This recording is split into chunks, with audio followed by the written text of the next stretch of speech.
la ministre. Monsieur Juanico, vous avez la parole. Oui, merci, Monsieur le Président. Madame la ministre des Sports, Monsieur le ministre des Comptes publics, qui connaît bien les questions de sport, je crois que la mobilisation du monde sportif doit être entendue. 380 sportifs, dont Teddy Riner, Nicolas Karabatic, Martin Fourcade, se sont exprimés ce week-end. À eux trois, déjà, plusieurs dizaines de médailles olympiques. 80 présidents de fédération, 80 médaillés olympiques qui se sont adressés aux élus de la nation. Une pétition, le sport compte, qui a recueilli près de 250 000 signatures. Nous avons un système original en France qui appuie le financement du sport sur les crédits budgétaires.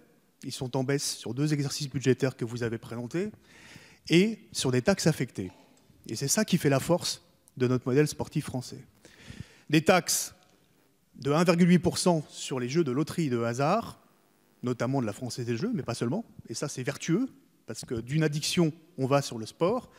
Des taxes de 1,8% sur les paris sportifs, et c'est l'amendement de Marie-Georges Buffet, et elle a tout à fait raison, puisque nous sommes sur un développement exponentiel des paris sportifs.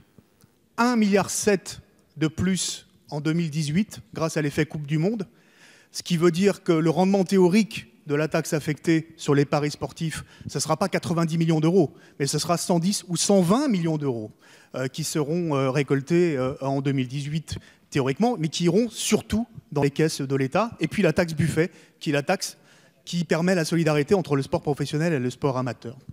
Ces 3 taxes affectées ont un rendement théorique de 350 millions d'euros minimum. Minimum.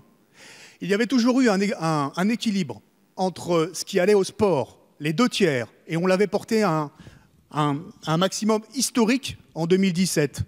2 tiers, plus de 2 tiers, 77% même, qui allaient au sport, et le reste allait dans les caisses de l'État. Ce que vous avez fait l'an dernier, c'est-à-dire moins 136 millions d'euros, et cette année 2 millions d'euros supplémentaires, ça ne va pas dans le sens aujourd'hui d'accorder plus de moyens financiers au monde du sport. Donc nous aurons un certain nombre d'amendements, mais celui de Marie-Georges Buffet est particulièrement pertinent parce qu'il permet, sur les paris sportifs, que le sport finance le sport et donc le déplafonnement est justifié. Merci.